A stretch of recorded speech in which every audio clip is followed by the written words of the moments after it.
Hello students, आज हम पढ़ेंगे टाइप्स ऑफ ऑर्गेनिक रिएक्शंस। तो ऑर्गेनिक रिएक्शन में भी चार टाइप्स के होते हैं।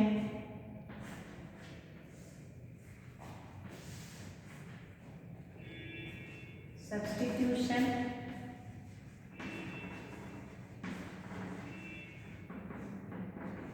या प्रतिस्थापन जिसको हम कहते हैं, एडिशन, योगात्मक अभिक्रिया,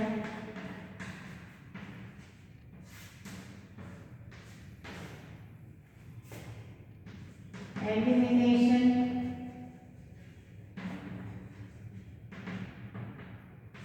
विलोपन और रीअरेंजमेंट।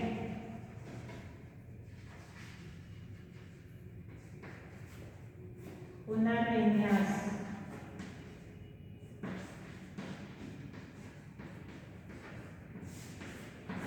तो ये चार प्रकार की अभिक्रियाएं होती हैं ऑर्गेनिक केमिस्ट्री में, कार्बनिक रसायन में। तो इनमें भी फिर सब्स्टिट्यूशन जो है, सब्स्टिट्यूशन और एडिशन तीन प्रकार के होते हैं। न्यूक्लियोफिलिक, नाभिक स्नेही प्रतिस्थापन, इलेक्ट्रोफिलिक प्रतिस्थापन और फ्री रेडिकल प्रतिस्थापन। तो कौन से मैकेनिज्म से सब्स्टिट्यूशन हो रहा है, प्रतिस्थापन किस प्रकार से हो रहा है? अगर नाभिक स्नेही पहले अटैक करता है तो उसको न्यूक्लियोफिलिक या नाभिक स्नेही प्रतिस्थापन बोलते हैं। इलेक्ट्रोफाइल या इलेक्ट्रॉन स्नेही पहले आक्रमण करता है तो इलेक्ट्रोफिलिक प्रतिस्थापन बोलते हैं। और अगर फ्री रेडिकल मुक्त मूलक क्रियाविधि से प्रतिस्थापन हो रहा है तो वो फ्री रेडिकल सब्स्टिट्यूशन कहलाता है। इसी तरह योगात्मक भी तीन प्रकार का होता है, न्यूक्लियोफिलिक, इलेक्ट्रोफिलिक और फ्री रेडिकल। ठीक है, तो प्रतिस्थापन और योगात्मक या एडिशन रिएक्शन जो है ये तीन प्रकार के होते हैं दोनों, न्यूक्लियोफिलिक, इलेक्ट्रोफिलिक और फ्री रेडिकल। वो किस पे निर्भर करता है कि किस तरह का मैकेनिज्म उसका। तो मेनली ब्रॉडली ये चार तरह के रिएक्शन होते हैं और इन दोनों में ये तीन तीन और प्रकार के रिएक्शन होते हैं। तो अब हम इन सब रिएक्शंस को डिटेल में पढ़ेंगे।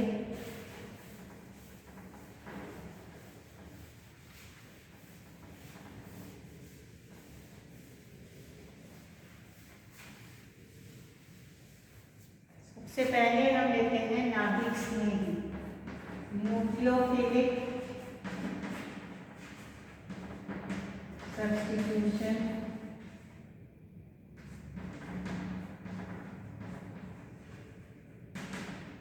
ठीक है, सबसे पहले हम कौन सी अभिक्रियाएं ले रहे हैं? सब्स्टिट्यूशन, प्रतिस्थापन। और प्रतिस्थापन में पहले हम ले रहे हैं न्यूक्लियोफिलिक या नाभिक स्नेही प्रतिस्थापन अभिक्रियाएं। तो नाभिक स्नेही प्रतिस्थापन में क्या होगा? पहले नाभिक स्नेही आक्रमण करेगा। ये रिएक्शन जो होते हैं, ये अभिक्रियाएं किसमें होती हैं? एल्काइल हैलाइड्स में।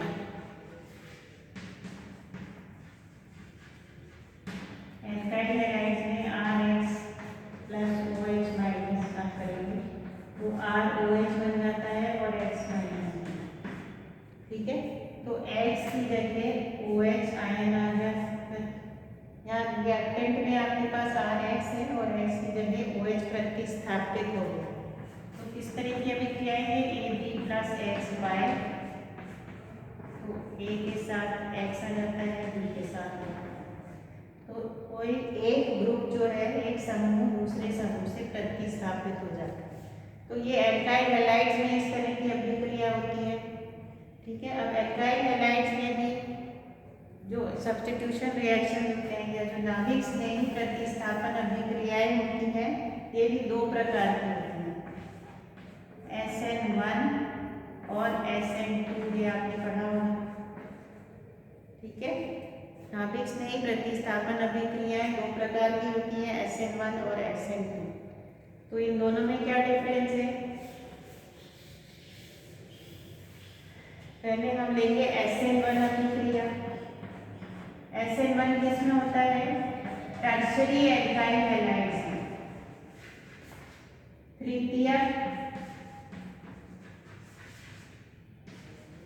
एल्काइल हैलाइड जो होते हैं वो नाभिक स्नेही प्रतिस्थापन कौन सा दिखाते हैं? SN1। SN1 में S किसके लिए है? सब्स्टिट्यूशन। N किसके लिए है? न्यूक्लियोफिलिक। नाभिक स्नेही प्रतिस्थापन है इसलिए S और N लिखा। और 1 का मतलब क्या है यहाँ पे?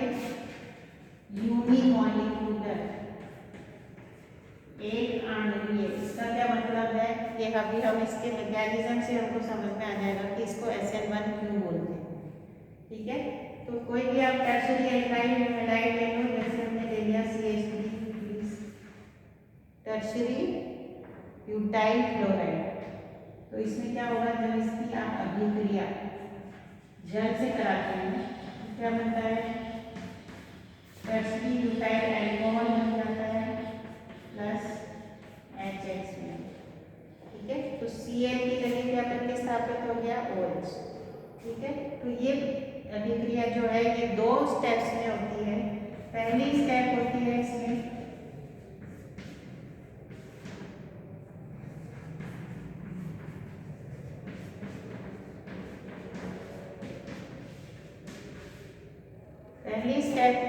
स्लो स्टेप होती है, ये धीमी स्टेप होती है। और इसमें पहले कार्बोकेटाइन बन जाता है, और क्योंकि टर्शरी कार्बोकेटाइन ज़्यादा स्थायी है इसलिए टर्शरी हैलाइड ये वाला इस तरह की अभिक्रिया देते हैं। तो पहले टर्शरी आयन बन जाता है पहली स्टेप में, और दूसरी स्टेप में ये टर्शरी ब्यूटाइल आयन फिर OH माइनस के साथ OH माइनस इसमें जुड़ जाता है और टर्शरी ब्यूटाइल अल्कोहल में। ठीक है, तो जो स्लो स्टेप है ये वाली फास्ट स्टेप होगी क्योंकि प्लस माइनस आयन मिल रहे हैं तो जल्दी से हो जाएगी। ये स्टेप स्लो होती है और ये रेट डिटर्मिनिंग स्टेप होती है। तो जो धीमी गति की स्टेप होती है उसमें कितने अणु हैं वो हमको वो होता है उसकी मॉलिक्यूलैरिटी। या तो SN1 में क्या होता है? SN1 न्यूक्लियोफिलिक,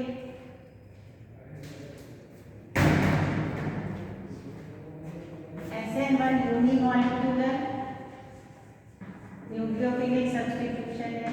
जैसा हमने अभी देखा था, इसमें फर्स्ट स्टेप जो होती है वो रेट डिटर्मिनिंग होती है और उसमें एक मॉलिक्यूल है इसलिए वो यूनिमॉलिक्यूलर होता है। और इसमें जो कार्बोकेटाइन बनता है उस कार्बोकेटाइन के, क्योंकि ये प्लेनर होता है कार्बोकेटाइन, तो इस पे OH माइनस कहीं से भी अटैक कर सकता है, इधर से भी आ सकता है, इधर से भी आ सकता है, क्योंकि ये इसका स्ट्रक्चर प्लेनर होता है कार्बोकेटाइन। तो इसलिए इसमें क्या होगा? रैसिमिक मिश्रण बनता है।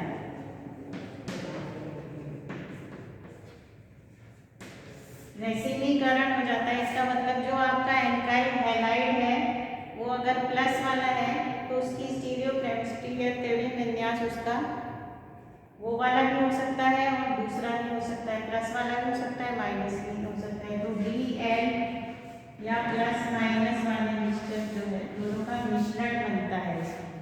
ठीक है, अब दूसरी तरह का न्यूक्लियोफिलिक सब्स्टिट्यूशन देखेंगे SN2।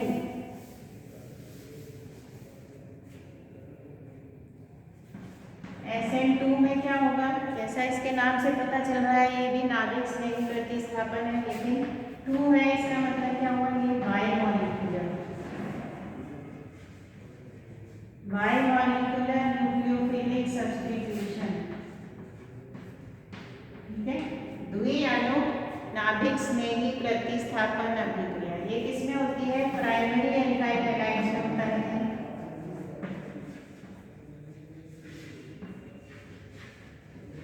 प्राइमरी एल्काइल हैलाइड्स में कार्बोकेटाइन, जो प्राइमरी कार्बोकेटाइन आप जानते हैं, प्राथमिक कार्बोकेटाइन जो कार्बोधनायन जो होते हैं वो स्थायी नहीं होते, टर्शरी वाले स्थायी होते हैं इसलिए उसको SN1 देते हैं, लेकिन प्राइमरी स्थायी नहीं होते। तो इसमें क्या होगा? कार्बोकेटाइन नहीं बनता है यहाँ पे,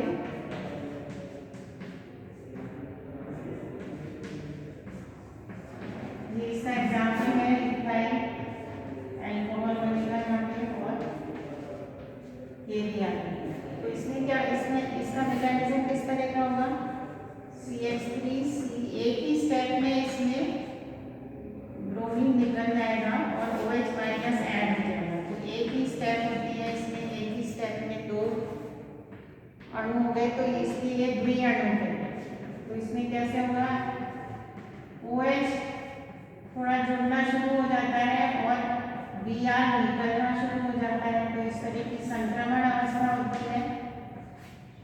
इसलिए एक स्टेप का रिएक्शन होता है, एक ही पद में ये अभिक्रिया हो जाती है, इसलिए द्विअणु होती है। तो अब जो प्रोडक्ट बनेगा, जो आपके पास अल्कोहल आएगा, उसमें OH इधर से आएगा, ठीक है। ये OH इधर से आएगा, Br इधर से निकलेगा। तो OH इधर से नहीं आ सकता क्योंकि इधर Br है, इसलिए इसमें जो स्टीरियोकेमिस्ट्री होगी प्रतिपन्न हो जाएगा। इसमें इन्वर्जन ऑफ कॉन्फ़िगरेशन, जो उसका त्रिज्यम विन्यास है वो उल्टा हो जाएगा, प्रतिपन्न हो जाएगा। तो अगर ये एल्काइल हैलाइड D वाला है तो ये L वाला बनेगा अल्कोहल, ये L है तो वो D बनेगा, ठीक है। तो SN1 और SN2 में क्या डिफरेंस है, SN1 अभिक्रिया जो है वो दो पदों में होती है लेकिन एक आणविक होती है, मतलब उसकी धीमी गति वाले में एक ही अणु होता है। और SN2 जो होती है, SN2 अभिक्रिया में एक ही स्टेप होती है लेकिन दो अणु होते हैं। SN1 में क्या होता है, आपका जो कॉन्फ़िगरेशन है उसका रेसिमाइजेशन हो जाता है और SN2 में इन्वर्जन हो जाता है, प्रतिस्थापन हो जाता है।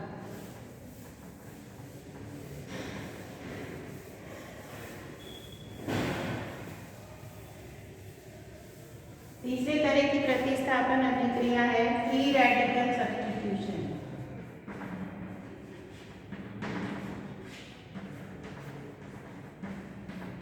मुक्त मूलक प्रतिस्थापन अभिक्रिया, इसमें क्या होगा, मुक्त मूलक बनेंगे, इसके नाम से पता चल रहा है। जैसे एल्केन का सब्स्टिट्यूशन अगर हम कराते हैं तो एल्काइल हैलाइड बनता है और HCl बनता है। तो ये अभिक्रिया कैसे होती है, Cl2 सनलाइट में Cl2 से फ्री रेडिकल बन जाते हैं, ठीक है।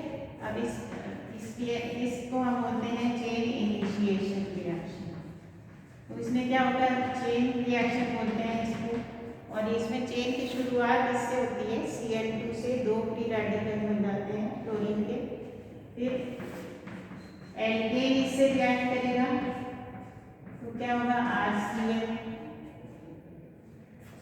R रेडिकल बन जाएगा और HCl बन जाएगा। फिर ये R रेडिकल जो बना है नए Cl2 के अणु के साथ रिएक्ट करेगा, RCl बन जाएगा और नया फ्री रेडिकल बन जाएगा। तो ये दोनों अभिक्रियाएं चलती रहती हैं जब तक कि सारा एल्केन और क्लोरीन खत्म नहीं हो जाता। इसको हम बोलते हैं चेन प्रोपोगेशन। जो चेन को लगातार चलती रहती है वो इन दोनों रिएक्शन से चलती रहती है और लास्ट में होती है आपकी चेन टर्मिनेशन स्टेप, जिसमें चेन खत्म हो जाती है, ठीक है। तो इसमें क्या होगा, दो दिन फ्री रेडिकल आके बचे वो आपस में मिल जाते हैं, H+Cl HCl Cl plus RCl, ठीक है। तो ये किस तरह की अभिक्रिया है, इसमें आपके मुक्त मूलक बन रहे हैं और H की जगह, H मुक्त मूलक की जगह Cl का मुक्त मूलक आ गया, इसलिए इसको हम फ्री रेडिकल सब्स्टिट्यूशन बोलते हैं। तो इस तरह से तीन तरह की प्रतिस्थापन अभिक्रियाएं हमने पढ़ी। कौन कौन सी, nucleophilic addition, nucleophilic substitution, electrophilic substitution और free radical substitution. Electrophilic substitution अब हम पढ़ेंगे।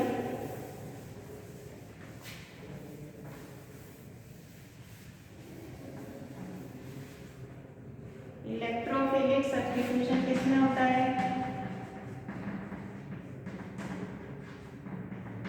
एरोमेटिक यौगिकों में होता है। अल्टरनेटिव क्या होगी, क्या बेंजीन। ठीक है, तो बेंजीन में क्या होता है, इस तरह की आपकी बेंजीन की रिंग होती है, इस पे एक इलेक्ट्रोफाइल अटैक करता है पहले। ठीक है, तो क्या होगा, ये 5 इलेक्ट्रॉन यहाँ चले जाएंगे, तो यहाँ माइनस आ गया, यहाँ प्लस आ गया। इस माइनस पे यहाँ पे एक हाइड्रोजन पहले से है, एक माइनस पे इलेक्ट्रोफाइल अटैक करता है और यहाँ प्लस चार्ज आ गया। तो इस तरह का कार्बोकेटायन बन जाता है और ये कार्बोकेटायन रेजोनेंस अनुनाद की वजह से ज़्यादा स्थायी हो जाता है, क्योंकि इसकी आप 3 संरचनाएं इस तरह की बना सकते हैं।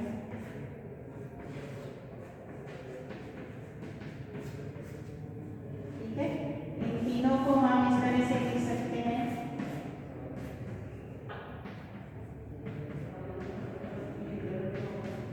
ठीक है, और दूसरी स्टेप में क्या होगा, इसमें से एक H प्लस निकल जाता है और E यहाँ पे बन गया। ठीक है, फर्स्ट स्टेप में इस तरह का कैटायन बनेगा और सेकंड स्टेप में H प्लस निकल जाएगा। तो एक H की जगह E आ गया, आपके पास प्रतिस्थापन हो गया। तो इसका एग्जाम्पल है बेंजीन का रिएक्शन हम HNO3 और H2SO4 से कराते हैं, तो क्या बन जाता है, NO2 लग जाता है।